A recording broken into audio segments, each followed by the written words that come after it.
नमस्कार मंडळी, मंगळवार मार्केटिंगच्या आजच्या एपिसोडमध्ये तुम्हा सगळ्यांचं स्वागत. आज आपल्याबरोबर आहे Aditi. Aditi, welcome to the show. Thank you. आणि तुझ्या भरपूर ॲक्टिव्हिटीज आहेत, तर मला वाटतं तू इंट्रोडक्शन जर दिलंस तर दॅट विल बी बेटर. की ओरिएंटल डायलॉग हे एक आहे, स्पीक मराठी आहे, या दोन गोष्टी तर आपल्याला नक्कीच डिस्कस करायच्या आहेत. तर ओव्हरऑल या दोन कंपनीजबद्दल किंवा ओव्हरऑल तुझ्या स्टार्टअप जर्नीबद्दल आपण आज बोलणार आहोत. तर आपण चालू करू. Yes, thank you for the opportunity. Oriental dialogue ही जी ऑर्गनायझेशन आहे ही मी साधारण 9-10 वर्षांपूर्वी चालू केली. मी चायनीज भाषा शिकले आहे आणि शिकवायचा प्रयत्न करते. सो ही भाषा खूप इंटरेस्टिंग आहे, सोपी आहे आणि मला भयंकर आवडते आणि मला म्हणून ही शिकवायची होती लोकांना. आपल्याकडे पुण्यात किंवा नाशिकमधून, नगरमधून खूप बिझनेसमॅन आहेत जे चायनाला जातात. ऑलमोस्ट महिन्यातनं 1दा-2दा अशा ट्रिप्सही असतात त्यांच्या चायनाला. बरं. त्यांना तिथे जाऊन खूप त्रास होतो कारण त्यांना जेवण, खाणं किंवा तिथे इतर जागेवर जाणं हे शक्य होत नाही आणि म्हणून त्यांना ती भाषा शिकायची असते जेणेकरून थोडंसं कसं समोरच्या लोकांना इम्प्रेस करता येतं. ते बोलले की जरा चांगलं वाटतं. तर म्हणून त्यांना ती भाषा शिकायची असते. प्लस डिस्काउंट मागणे ऑफकोर्स. Right. सो अशा सगळ्या गोष्टी असतात. हम्म. तर त्याच्यासाठी म्हणून मी बिझनेस चायनीजचे वर्कशॉप्सनी ॲक्चुअली चालू केलं. तर ते वर्कशॉप्स खूप छान झाले. म्हणजे 16-16 तासांचेच होते हे वर्कशॉप. कारण बिझनेसमॅनला काही एवढी गरज नसते, वेळ नसतो म्हणजे बेसिकली इतका घालवायला. त्यांना ही भाषा एक एक्स्ट्रा ॲडिशनल पॉइंट म्हणून हवी असते. राईट. सो म्हणून हे शॉर्ट कोर्सेस केले. कधी-कधी असं होतं की समोरच्या जे कोणी कस्टमर, क्लायंट किंवा सप्लायर असतो त्याचं नावही घेता येत नाही. कारण एक्सपासून चालू होतात, क्यूपासून चालू होतात. मग त्यांना कसं म्हणजे प्रोनाउन्स करायचं. सो मग अशासाठी हे सगळे वर्कशॉप्स होते. राईट. आणि मग नंतर लोकं विचारायला लागले की मला हायर लेव्हलचं शिकायचं आहे. काय करू? एक्झाम्स द्यायचे आहेत. मग ते त्यांच्या मुलांना पाठवायला लागले की मुलांनी तरी शिकावं. मला वेळ नाही आहे म्हणजे बिझनेसमुळे. राईट. पण मुलांनी तरी शिकावं. तर असं करत पूर्ण ते कोर्स डिझाइन करून असं शिकवायला लागले. तर आमचं सेंटर आधी बालगंधर्व समोर होतं. आता मी हळू-हळू बाणेरकडे शिफ्ट करतोय. येस. So congratulations. मोठं ऑफिस तू ॲक्च्युली घेतलंयस आणि विच फील्स नाईस. म्हणजे जे स्टार्टअप म्हणून चालू झालं त्याचं आता एक खूप सुंदर मोठी स्पेस झाली आहे येस. आणि टीम पण आय थिंक हळूहळू ग्रो होत गेली. तर त्या बाबतीत पण थोडंसं सांग की हायरिंग कशी प्रोसेस होती तुझ्यासाठी आणि कसं डिसाईड केलंस तू? First, second hires are very important आणि डिफिकल्ट आणि challenging, plus yes. In short मटका पण असतो. तर त्या बाबतीत कसा अनुभव होता तुझा? सो पहिले मी थोड्या ज्या स्टुडंट्सना शिकवलं, हां. त्याच्यातले थोडे खूप ब्राईट स्टुडंट्स होते आणि त्यांना सुद्धा या भाषेबद्दल म्हणजे ते या भाषेच्या प्रेमातच पडले. आणि मग त्यांना स्कॉलरशिप अपॉर्च्युनिटीज मिळाल्या. मग ती लोकं 1-1 वर्ष जाऊन चायनाला राहून आले आणि आल्यानंतर मग ते जो कॉन्फिडन्स असतो स्कॉलरशिप मिळाल्यानंतर, चायनाला 1 वर्ष राहिल्यानंतर, सगळ्यांशी बोलल्यानंतर, मग तो येऊन त्यांना सुद्धा इथे शिकवायचं होतं. आणि मग असं सुरुवात झाली. हाना म्हणून होती, रिया म्हणून होती, मग प्राजक्ता अशी खूप जण आली म्हणजे. नाईस. सो सो आत्ता किती मोठी टीम आहे आत्ता तुझी? आत्ता माझी टीम आहे साधारण एक 12-13 जणांची. फक्त ह्या भाषांसाठी. ओके. मराठीची टीम वेगळी आहे. राईट. पण मग त्यात खूप छान-छान लोकं आहेत. म्हणजे मी नावं घेऊ शकले तर म्हणजे it's like a long list. पण आता सध्या nice. Couple of people lead it nice. आणि त्या सगळ्या म्हणजे आता खूप वर्ष झाली त्या पण माझ्याबरोबर आहेत. सो सो आपण आता तू मराठीचा उल्लेख केलास तर स्पीक मराठी हा एक अजून एक चॅप्टर आहे त्याच्यात. हो. म्हणजे तुमच्या ओव्हरऑल बिझनेस येस. किटीमध्ये. येस. तर स्पीक मराठी काय आहे?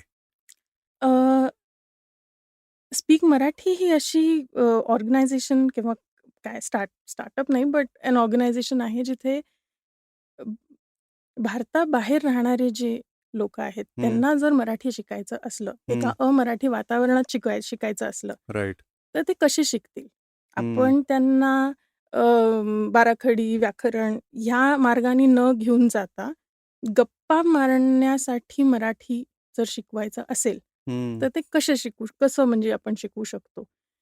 या आयडियाने हे चालू केलंय. कारण जी लहान मुलं येतात, जसं माझे फ्रेंड्सचे किंवा माझ्या रिलेटिव्हजची जी लहान मुलं असतात, ते जेव्हा येतात अमेरिकेहून, त्यांना व्होकॅब येत असते मराठीचे, शब्द येत असतात.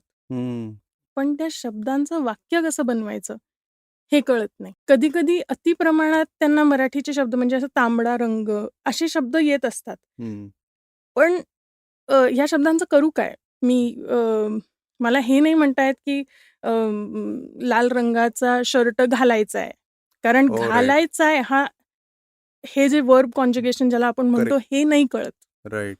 राईट. म्हणजे काय होतं, आई-वडील जेव्हा मुलांशी बोलतात मराठीत, तेव्हा अ, "अरे, घाल रे हा शर्ट" किंवा "पी पाणी, पी म्हणजे आपलं दूध पिऊन घे, टेबलावरती ठेवलंय दूध पिऊन घे, लवकर जेव." तर जेव, पी, खा, घाल हे जे मूळ शब्द आहेत, हो, हे हो. येतात, कळतात. हम्म, पण मला घालायचंय, करायचंय, खायचंय, खाल्लं, हम्म, म्हणजे ही जी शब्द आहेत, हे त्यांना कन्स्ट्रक्टच नाही करता येत. करेक्ट. कारण एक तर त्यांना मॅस्क्युलिन फेमिनिनमध्ये प्रॉब्लेम होतो. राईट. अ, कधी सिंग्युलर प्लुरलमध्ये प्रॉब्लेम होतो. राईट. खूप आहे म्हणजे मराठी तशी भरपूर अवघड भाषा आहे. मी स्वतः तमिळनाडूमध्ये मोठी झाले आहे. हम्म, त्यामुळे मला हे खूप चांगलं कळलं, राईट. की का ही अवघड भाषा आहे. राईट. राईट. कारण सो आता आपण चालू केल्यापासून तू दोन फार डेंजर विधानं टाकलीस. की एक म्हणलीस तू चायनीज सोपं आहे आणि दुसरं म्हणलीस मराठी अवघड हो, आहे. खरं. अ, नाही, नवीन भाषा कुठलीही शिकताना कदाचित तेच प्रॉब्लेम्सही जाणवत असतील. म्हणजे आता आपण अ, आपली मातृभाषा मराठी असल्या कारणाने आणि जसं तू म्हणलीस की आता मी पुण्यामध्येच मोठं झालं. मोठा झालो. त्यामुळे माझ्या आजूबाजूला सगळे मराठी बोलणारेच होते. त्यामुळे मला मराठी आलं नाही तरच नवल हं, होतं. तर तो प्रॉब्लेम तर माझ्या मते सगळ्या भाषांमध्ये असेल आणि हे मला खूप चांगलं वाटलं की किंवा मला इमॅजिन झालं नव्हतं असं की मराठी शिकण्यासाठी एखादी सर्व्हिस असायला पाहिजे. हं, ही आयडिया खूप छान आहे आणि तू म्हणतेस ती केस स्टडी पण खूप चांगली आहे की काय म्हणतात त्याला प्रॉब्लेम आयडेंटिफाय तुला झाला. हं, तिथे आयडिया आली आणि मग यू स्टार्टेड ऑफ. आता हे सगळे लँग्वेजेसचे जे कुठले कोर्सेस आहेत किंवा हं. मॉड्यूल्स आहेत, हे स्ट्रक्चरिंग करताना किंवा ह्याच्यात ओव्हरऑल कसं एव्होल्युशन होत गेलं? अं, स्ट्रक्चरमध्ये मला असं वाटतं, की the start is extremely important. हं, आपण जेव्हा बरोबर सुरुवात करतो, एकतर कसं आहे, की त्या जागेबद्दल माहिती असायला पाहिजे. मी हं. चीनबद्दल जेव्हा शिकवते, म्हणजे चीनी भाषा शिकवते, पण अ, अ, सिंगापूरमध्ये चीनी बोलली जाते, राइट? तायवानमध्ये पण अ, बरं, भाषा बोलली जाते चीनी किंवा the whole of East Asia त्यामध्ये चीनी भाषा ही संस्कृतसारखी आहे ॲक्चुअली तशी पाहिली तर त्यांच्यासाठी. बरं. कारण त्या भाषेतनंच खूपशा भाषा आलेल्या आहेत. सो बेस आहे हं, हं, त्या भाषेचा हं. कुठे ना कुठे कुठल्याही ईस्ट एशियन कंट्रीजमध्ये. राइट. आणि ऑलमोस्ट म्हणजे तसं पाहिलं तर अर्धं जग अ, चायनीज भाषेच्या प्रभावाखाली उत्पन्न झालेल्या वेगळ्या भाषा ज्या आहेत, हो. त्यांनी भरलेलं आहे आणि अर्धं ऑलमोस्ट लाइक लॅटिन बेस्ड आहे. राइट. आपण जेव्हा फॉरेन लँग्वेज म्हणतो, तेव्हा आपण नेहमी जर्मन, स्पॅनिश, फ्रेंच वगैरे. फ्रेंच असंच म्हणजे हे जे लॅटिन बेस्ड भाषा आहेत, तशा आपल्यासाठी सोप्या आहेत कारण आपल्याला इंग्लिश येतं. हं, so all of this is Latin based, हं, राइट? हं. End the other half of the world is Chinese और ईस्ट एशियन बेस्ड. नाईस. हा विचार मी नव्हता केला. हां. अर्ध्या जगाचा. सो नाही, but that makes sense when हं, यू आर टॉकिंग की ती भाषा आहे आणि म्हणजे त्या निमित्ताने आता जी लोकं ऐकतायत त्यांना हे कळू शकतं की चायनीज ही भाषा खूप अवघड आहे, हे जे एक मिथ आहे. हं. तसं नाहीये. ते एक वेगळी आहे. वेगळी आहे. वेगळी आहे. कारण आपल्याला त्याच्याशी साधर्म्य नाही, आपण ओळखत नाही. हं. कॅरेक्टर्स त्यांचे किंवा हे. बरोबर. आता एक मला प्रश्न असा विचारायचा की स्टार्टअप जेव्हा तुमचं चालू झाला हं. किंवा स्ट्रक्चर्स तुम्ही केले, हं. तर मला असं वाटतंय पहिले 10 दिवस कुठली नवीन भाषा शिकताना दे आर डिफिकल्ट किंवा टफ असतात. हं. तर हा प्रॉब्लेम सगळ्यांनाच असू शकतो शिकताना. तर हं. हा टॅकल कसा केला? जेणेकरून तुमचं रिटेन्शन खूप चांगलं चांगलं. राहील. एक्झॅक्टली. पहिली गोष्ट म्हणजे आमचे कोर्सेस सुरुवातीचे खूप शॉर्ट असतात. ओके. कारण सगळ्यांनाच ती भाषा म्हणजे एक तर सगळ्यांनाच फॉरेन लँग्वेज किंवा लँग्वेजची ॲप्टिट्यूड असते असं नाही. हं, हं. दुसरी गोष्ट लँग्वेजची ॲप्टिट्यूड असली तरी या प्रकारच्या भाषेची ॲप्टिट्यूड असतेच असं नाही. राइट. राइट? सो मग हा जो कोर्स आहे हा शॉर्ट ठेवल्यामुळे तो एन्जॉयबल वाटतो, की काहीतरी घरी म्हणजे पहिल्या दिवसापासून घरी जाऊन सांगता आलं पाहिजे, की "आई आज मी" किंवा नवऱ्याला, की "मी आज हे शिकले." हं. ॲट लीस्ट म्हणजे आय लव्ह यू तरी म्हणता आलं पाहिजे, पहिल्या दिवशी जाऊन. So that creates a lot of म्हणजे काय म्हणतात एक्साइटमेंट हं. To learn the language further. So every class has to have something that the student takes back home. Right, right, right. Nice. So आता या लँग्वेजच्या ह्याच्यामध्ये मराठी एक आहे, चायनीज किंवा हं, ओरिएंटल बाकी हं, हं, लँग्वेजेस आहेत. हं, हं. अजून कुठल्या ॲड आय थिंक संस्कृत पण संस्कृत. झालंय हां. का चालू हो, आता? हो. हं. तर ते मी मागच्या वर्षी चालू केलं. मागच्या थोडेसे अजून दिवसांपूर्वी. ते ह्याच्यासाठी चालू केलं, की मुलांना म्हणजे माझी मुलगीसुद्धा 6 वर्षांची आहे आता. हं. मुलांना संस्कृत ही भाषा जवळची वाटावी. फक्त शुभं करोती किंवा म्हणजे अगदी फक्तच स्तोत्र किंवा स्तोत्र म्हणण्यापुरती नसावी ही भाषा. बरोबर. मला हे म्हणता आलं पाहिजे, की मी सकाळी उठून दूध प्यायले. हं. हे मला जर म्हणता आलं, की मी दात घासले. अ, अ, हे म्हणता आलं, की ती भाषा कशी आपली वाटते. बरोबर, बरोबर. सो म्हणजे जर संस्कृत रिवाईव्ह करायची असेल, तर ह्या छोट्या-छोट्या गोष्टी सांगता आल्या पाहिजे ह्या भाषेमध्ये. हं. तर आणि पण म्हणजे हे जे स्पीक संस्कृत आहे, हे जास्त करून लहान मुलांसाठीच आहे. म्हणजे लहान मुलांसाठी हा कोर्स डिझाइन केलेला आहे. ओके. नाईस. साधारण एक 8 वर्षापर्यंत 4 ते 12 पर्यंत लेट्स से. पण बरोबर. म्हणजे पण स्कूल ओरिएंटेड नाहीये. नाही, ते बरोबर आहे. पण आता आमच्यासारखे पण लोकं जे आहेत, ज्यांना शाळेत संस्कृत शिकलोय, पण हं. आता बोलता येत नाही हां. किंवा तू जी 2 वाक्य म्हणलीस, ती मला पटकन आत्ता फॉर्म होत नाहीयेत हं, हॉनेस्टली. हं. तर त्यामुळे ते मोठ्यांसाठी पण तू आय थिंक हा कोर्स काढावास, काढावा. की आता जेव्हा या सगळ्या भाषा ॲड होतात तुझ्या हं, कंपनीमध्ये, हं, हं. तेव्हा रिसोर्सेस मिळवणं मला तरी असं वाटतंय, की it will be a challenge. Mammoth task. थोडासा काय म्हणतात स्टीप क्लाइंब आहे. हं, हं. तर त्याच्यासाठी काय how do you approach people किंवा रिसोर्स हंटिंग कसं करतेस बेसिकली? खरं तर मी सगळ्याच पार्टीजमध्ये आणि सगळीकडे जिथे जाते तिथे मी रिसोर्स हंटिंगच करत असते. नाईस. पण सो एक मुख्य गोष्ट अशी की जे टीचर आहेत, हं, तिला ती भाषा तर आलीच पाहिजे म्हणजे मराठी शिकवताय तर मराठी, संस्कृत शिकवताय तर संस्कृत. पण ती प्रेझेंट कशी करायची यासाठी जर त्यांनी कुठल्या प्ले स्कूलमध्ये वगैरे काम केलं असेल किंवा कधी दुसरं टीचिंग केलं असेल, लहान मुलांना शिकवता आलं पाहिजे. इट्स व्हेरी हं. इम्पोर्टंट. कारण लहान मुलांना शिकवता आलं, की बाकीच्यांना ठीक आहे म्हणजे सोपं असतं. राइट. दुसरी गोष्ट त्या टीचरचं एक्सपोजर असायला पाहिजे काहीतरी म्हणजे कुठेतरी ट्रॅव्हल केलेलं असायला पाहिजे किंवा त्यांना एक फॉरेन लँग्वेज जी आहे ती आली पाहिजे. आणि तिसरी गोष्ट अशी, की त्यांना त्यांचं इंग्लिश आणि बाकी स्किल्स पण अपडेटेड हवे. कारण जेव्हा ते अमेरिकेतल्या मुलांना शिकवतायत किंवा ऑस्ट्रेलियातल्या मुलांना शिकवतायत, they should be able to cope up with that kind of English किंवा जे काही त्यांचं द वे ऑफ स्पीकिंग आहे. सो हे आलं पाहिजे. राइट. तर त्यामुळे आता जे जे आपले लोकं ऐकतायत, तर त्यांना काही अपॉर्च्युनिटी आहे का? हो, डेफिनिटली. सो जर तुम्हाला असं वाटतं, की तुमच्याकडे एकतर थोडा एक्स्ट्रा टाईम आहे, हं, स्पेशली संध्याकाळच्या वेळेस किंवा अर्ली मॉर्निंग्स हं. कारण that's the market like right, किंवा यूके बेस्ड असतात तेव्हा दुपारी, सिंगापूर बेस्ड असतात तेव्हा दुपारी. राइट. पण असा जर वेळ असेल आणि तुम्हाला लहान मुलांना शिकवायला आवडत असेल, हं. मराठी किंवा संस्कृतचा काही बेस राईट. असेल, तर नक्की प्लीज आम्हाला अप्रोच व्हा. नाईस. सो इनफॅक्ट हिंदीचा पण चांगला असेल तर चालेल, बिकॉज आम्ही स्पीक हिंदी सुद्धा चालू केलेलं आहे, पण मी ते मार्केट केलेलं नाही अजून. म्हणजे अजून कारण खूप गोष्टी झाल्यात हँडल करायला सध्या.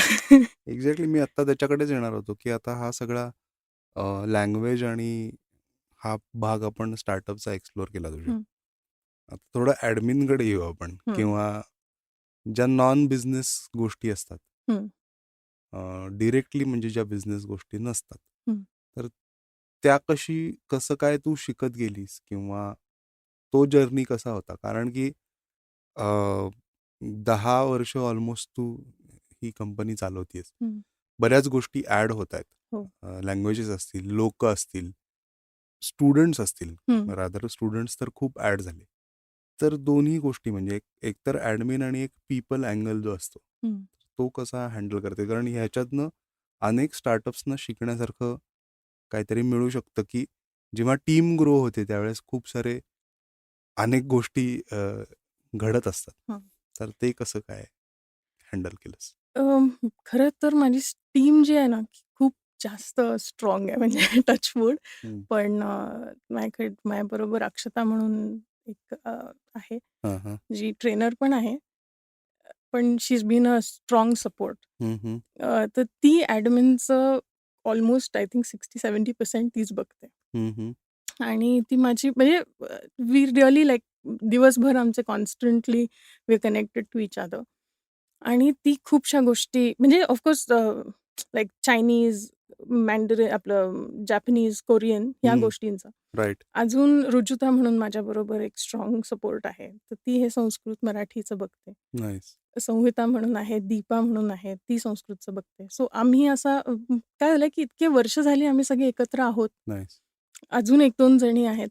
त्यासुद्धा म्हणजे मला ऑन एंड ऑफ तरी नेहमी सपोर्ट असतो. Right, so right. I have people who are and माझ्या घरची लोकं सुद्धा म्हणजे नॉट जस्ट सपोर्टेड, इंटरेस्टेड पण आहेत या गोष्टींमध्ये. नाईस. तर त्यांनी फरक पडतो खूप जास्त. आणि आता स्टुडंट्सचं जर का नंबर बघायला गेलो, तर do you wish to tell certain number, की किती स्टुडंट्स आत्तापर्यंत शिकवले किंवा कसं काय? मॅन्डरिनसाठी तर म्हणजे ऑलमोस्ट 3,000 ते 4,000 आहेत. म्हणजे इट्स बिन लाँग टाईम. हं. कोरियनला तसे quiet a lot of students म्हणजे तसे पाहिले तर in a short span of time. हं, कोरियन, जॅपनीज मिळून साधारण एक 1,500-2,000 लोकं असतील सॉरी. हं. ओके.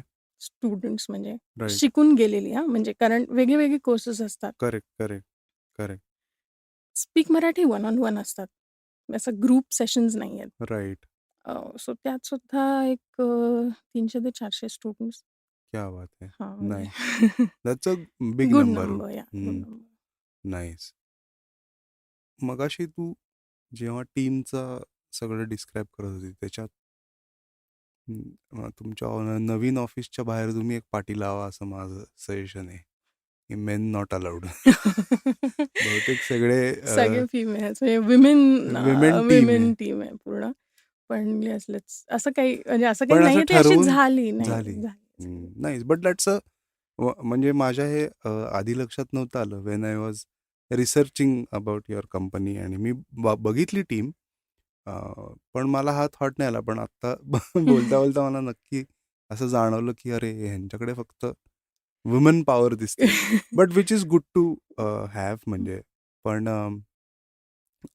सो हे हे काही ठरवून झालेलं नाहीये. नाही, ठरवून असं झालेलं नाही, पण असं झालं बिकॉज कुठेतरी म्हणजे असं कुठेतरी एक म्हणजे it depends on the person, पण नॅक होती या लोकांमध्ये हं. शिकवायची.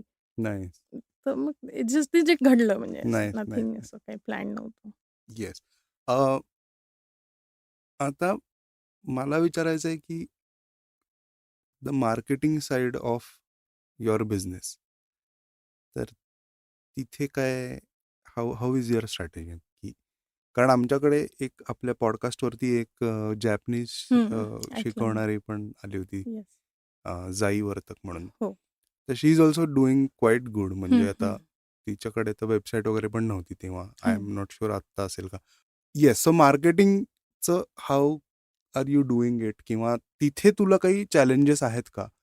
आणि ते जर असतील तर we can obviously discuss this on the podcast itself.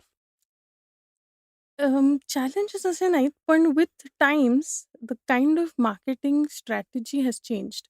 म्हणजे राइट. आपण म्हणजे मी सुरुवातीला न्यूजपेपर पॅम्पलेट्स जे आहेत, ते खूप मोठ्या प्रमाणात यूज केले. हं. म्हणजे अगदी रात्री 2-2 वाजता तिथे सगळीकडे जाऊन जाऊन जाऊन वगैरे सगळं हां, डिस्ट्रिब्युशनसाठी. सगळं. म्हणजे माझ्या मिस्टरांबरोबर ऑलमोस्ट आवर फर्स्ट डेट्स वर लाइक दॅट की न्यूजपेपर्स वाल्यांबरोबर जाऊन वेळ देणे वगैरे. सो त्या गोष्टी आणि मग नंतर ऑफकोर्स वेबसाईट ही गरजेची होतीच. Google is a saviour. अजून Facebook, Instagram, LinkedIn. सो ही सगळी online basically funnels you are using to and a good bring in. Brand म्हणजे लाइक अ लोगो अँड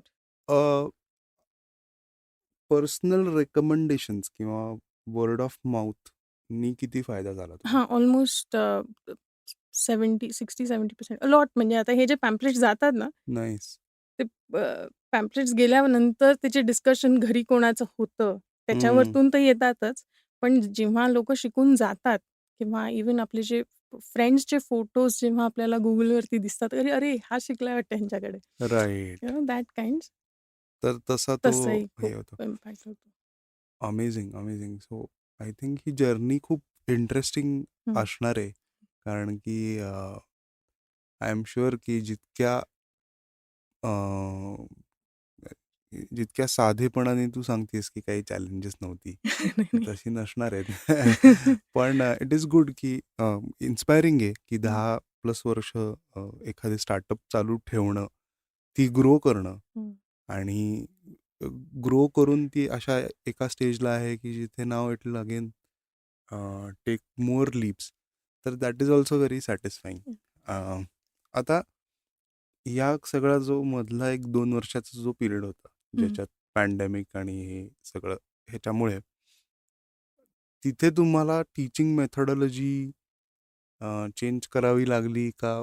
बऱ्यापैकी ऑनलाईन तुमचं होतंच. तर तो कसा तुम्ही टॅकल केलात? थँक्स टू माय हसबंड आमचं ऑनलाईन सगळे क्लासेस ऑलरेडी चालू होते. म्हणजे आम्ही आय थिंक 2016 मध्ये ऑनलाईन लॉन्च केलं होतं. नाईस. बिकॉज काय व्हायचं, की आपल्याकडे जेव्हा बालगंधर्वच्या तिथे जेव्हा क्लासेस होते, तेव्हा नाशिकहून नगरहून लोकं वीकेंड क्लासेससाठी सॅटर्डे सकाळी यायची. सॅटर्डे कोणाच्या तरी घरी राहायचे. संडेचं बॅच करून मग घरी जायचे. हं. तर म्हणजे ते आम्हालाच बघून असं वाटायचं, की बापरे! म्हणजे it is getting too much right? बरोबर. किती एनर्जी कन्झ्युम होतीये तुमची या क्लाससाठी म्हणून. राइट. सो म्हणून आम्ही हे ऑनलाईन क्लासेस चालू केले होते. कारण मग बंगलोर, चेन्नईची लोकं पण खूप होती.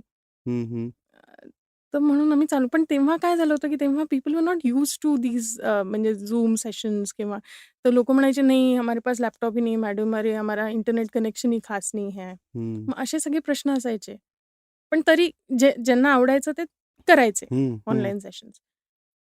जेव्हा पॅन्डेमिक चालू झालं, तेव्हा एकतर आमच्याकडे खूप लोकं चायनाहून यायची सुद्धा ना. हं. सो मग आम्ही तर लाइक दुसऱ्या दिवशीच ऑनलाईन शिफ्ट केलं. अख्खेच्या अख्खे क्लासेस म्हणजे हम्म. सगळ्यांना सांगितलं, "कल से सारे क्लासेस ऑनलाईन."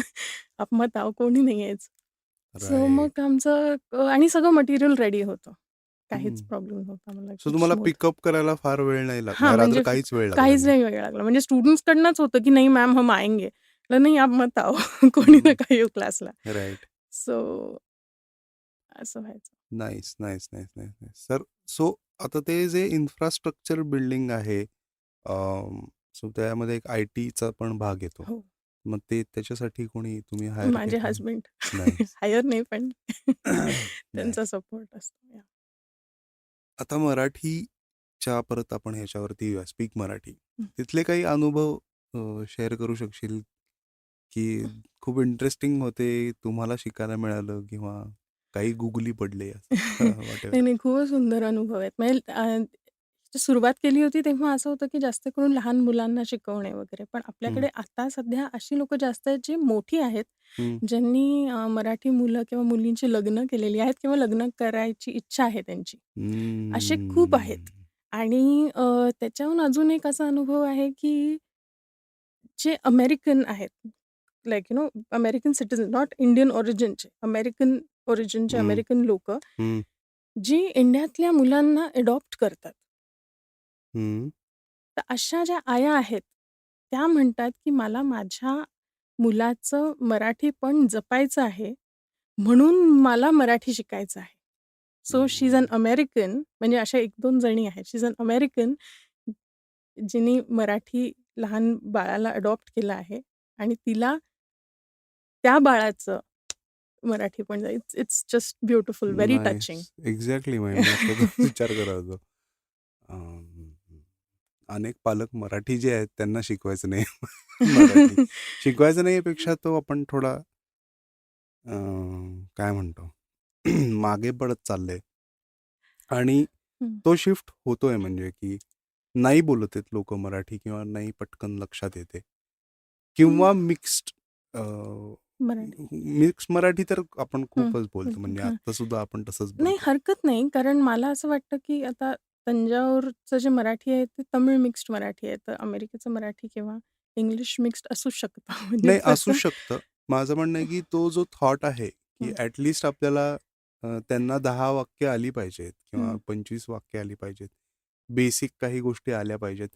त्यांनी ती भाषा बेसिकली जिवंत राहते हं. आणि शून्य बोलण्यापेक्षा एक 10% बोलतोय हे एक्झॅक्टली. सुद्धा खूप हं. चांगली गोष्ट आहे. तर म्हणजे मराठी तशी आता जगातली 10 म्हणजे 10वी सर्वात बोलली गेलेली भाषा आहे. ओके. ओह! हे माहीत हां, हां. नव्हतं. म्हणजे आता हं, जसं चिनी पहिल्या नंबरवरती आहे. इंग्लिश साधारण दुसऱ्या का स्पॅनिश दुसऱ्या आणि इंग्लिश तिसऱ्या भाषेवरती नंबरवरती आहे. हं, तशी 10वी भाषा मराठी आहे तशी. हं. Which is nice. A huge number. Correct. आणि ही थोडीशी लवचिक असल्यामुळे कदाचित जास्त त्याचा म्हणजे ती राहिली आहे, हं. असंही वाटतं. राइट. अ, तर ते पण आहे. पण असं नाही आहे. काय आहे, की इंग्लिश मीडिया खूप जास्त आहे आता सध्या. करेक्ट. आणि त्यामुळे ते शब्द, वाक्य खूप जास्त कानावर पडतात मुलांच्या राइट. आणि म्हणून त्या भाषेची कम्फर्ट लेव्हल वाढतं. म्हणजे आई-वडील बोलत नाहीत असं नाही, आई-वडील बोलतात. राइट. पण मुलं टीव्ही 2 तास बघतात, 1 हं, तास बघतात. हं, आई-वडिलांची किती वेळ बोलतात? अर्धा तास. हं. ओके. सो मीडिया कन्झम्पशन इंग्लिशमध्ये जास्त आहे किंवा इतर भाषांमध्ये जास्त आहे. नाईस. बरोबर.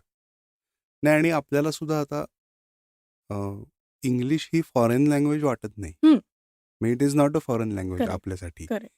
आपण जेव्हा फॉरेन लँग्वेज म्हणतो तेव्हा जर्मन, फ्रेंच, हं, स्पॅनिश हं, किंवा अशा हं, जॅपनीज हं, या बघतो. इंग्लिश आपल्यासाठी हं. म्हणजे ऑलमोस्ट लाइक ऑलमोस्ट अ नेटिव्ह लँग्वेज झाली आहे. करेक्ट. सो त्याचा फायदा ऑब्व्हियसली आहेच आहे. कारण अनेक नॉन इंग्लिश स्पीकिंग कंट्रीजमध्ये इंग्लिश बोलण्यापेक्षा किंवा जसं इंग्लिश बोलतात त्याच्यापेक्षा आपल्याकडे खूप चांगल्या पद्धतीने खूप कॉमन लोकंसुद्धा इंग्लिश बोलतात. बोलतात. म्हणजे असं नाही आहे की ते खूप उच्च शिक्षित आहेत इंग्लिशमध्ये. बरोबर, पण एक बेसिक 10वी झालेली लोकंसुद्धा खूप चांगलं कॉन्व्हर्सेशनल इंग्लिश तरी बोलतातच. बरोबर. अं, आता पुढे काय? म्हणजे आता अजून पुढची 10 वर्ष तू कशी बघतेस? अ, पुढची 10 वर्ष आता सध्या तरी पुढच्या 2-3 वर्षात स्पीक हिंदीचा थोडा पिकअप आणि बाकी ह्या भाषांचं थोडंसं जास्त बघतेय. 10 वर्ष माहीत नाही म्हणजे मला खरंच मागच्या 10 वर्षात पण मी हे इथपर्यंत इमॅजिन करूच नव्हते शकत.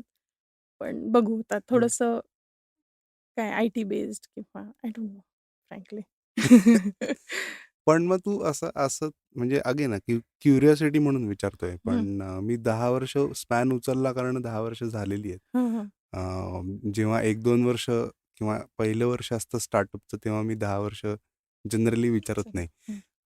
पण 10 वर्ष झाल्यानंतर ना नेक्स्ट 10 इयर्स मला जरा छान वाटलं विचारायचं. पण पण ओव्हरऑल तू म्हणजे when you are sitting down आता मला हे मी आता I am asking you as a founder, हं, हं, की जेव्हा तू टीम आहे, सपोर्ट आहे, सगळे आहे, सगळं आहे. हं, पण जेव्हा तू एकटी बसलेली आहेस, हं. अ, तेव्हा फाउंडर म्हणून काय-काय विचार डोक्यात चालतात? फॉरवर्ड लुकिंग पण असतील, रेट्रोस्पेक्टिव्ह पण असतील. चुका शोधणारे असतील, व्हॉटएव्हर? नाही, रेट्रोस्पेक्टमध्ये तरी मला काहीच नाही वाटत. म्हणजे it was an amazing journey. म्हणजे the kind of people I have met is just very beautiful. हां, म्हणजे हे वाटतं, की वाह! काय लोकं भेटलीत. म्हणजे हां. मी दर एका माणसाबद्दल इतकी लोकं भेटलीत ना, इतकी लोकं भेटलीत आणि there is so much to learn. आणि राइट. लोकं काय, काय करतात, आपण काहीच नाही करत, असं पण हं. खूप वाटतं. राइट. आणि काय होतं, की बिझनेस करताना आपण जेव्हा ऑफिसमध्ये बसतो किंवा शिकवतो, तेव्हा 10 दिवसातच इतकं शिकायला मिळतं आपल्याला, की 10 वर्ष म्हणजे आता सुद्धा when I look back, I feel like me हे नेहमीच करत होते. म्हणजे मला ह्याच्या आधीचं कधी-कधी आठवतच आठवत नाही. नाही. इतकं वाटतं. आणि आय थरोली एन्जॉय हे. आता 10 वर्षांनंतर खरंच म्हणजे the whole idea is to move with the time. Right. That's a good thought. हां, because you have to keep up with the technology, with all that is happening आणि relevant असता म्हणजे because it is moving too fast, हं. Faster than we can think. बरोबर. So आपण फक्त to keep up with that also takes a lot of effort.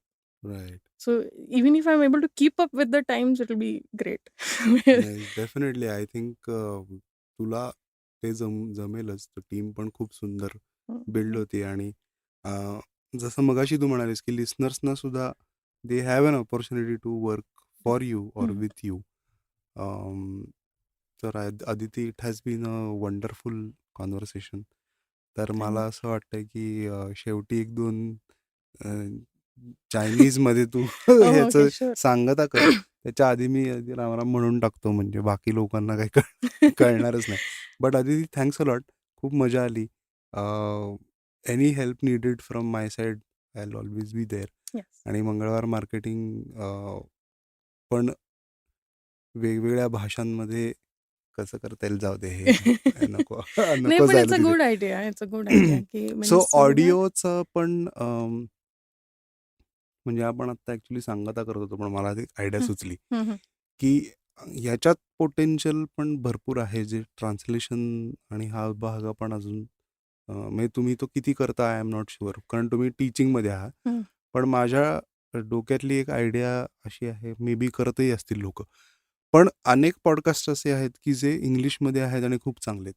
त्याचं regional लँग्वेजमध्ये audio file मिळणं, इट इज व्हेरी डिफिकल्ट, म्हणजे बरं, नाहीच मिळत. बरोबर. आणि ती कोणीतरी काय म्हणतात, करावी अशी करायला पाहिजे. म्हणजे सम स्टार्टअप, सम टेक्नॉलॉजी, ज्याच्यात थोडं AI बेस्ड किंवा अशा काही गोष्टी असतील, ऑडिओग्राम्स वापरून काही करता येईल असं. हो, नक्कीच. ऑडिओग्राम्स वापरून, टेक्नॉलॉजी वापरून करताच येईल, कारण आपली रीच खूप वाढते त्या हम्म. गोष्टीने. राईट. आणि आहेत अशी लोकं आहेत, जी लोकं म्हणजे सेम मराठी किंवा कुठल्याही भाषेतनं दुसऱ्या भाषा शिकवतात. ही नक्कीच आहेत. Nice. Amazing. So yes. Aditi, thanks a thank lot. You. आणि thank you. If you want, खरंच 2-3 वाक्य तू चायनीजमध्ये आभार प्रदर्शन कर. नाही, आभार प्रदर्शनपेक्षा मी तुम्हाला शिकवू शकते. हां, एक्झॅक्टली. हां. That is nice. हां, म्हणजे आता जसं आपण मराठीत म्हणतो, की चला भेटूया, परत भेटू हां, किंवा ओके. पुन्हा भेटू. सो द सेम कॉन्सेप्ट चायनीजमध्ये पण आहे. वेअर यू से चिएन. चिएन म्हणजे टू सी समवन, ओके. परत भेटणं. हां. आणि चाय म्हणजे परत. सो यू अच्छा. विल से चाय, चिएन, परत भेटू. ओह! नाईस. जस्ट दॅट एका टोनमध्ये म्हणावं लागतं. हां, कारण तो एक मी केलं. हं. ओके. सो मंडळी, परत भेटू. मी मराठीतच बोलतो. आणि असंच एखाद्या नवीन फाउंडरबरोबर आपण गप्पा मारूया, किंवा एखादा सुंदर इंटरेस्टिंग विषय घेऊन मी तुमच्याबरोबर येईन. तर भेटूया आपण पुढच्या मंगळवारी. तोपर्यंत राम राम.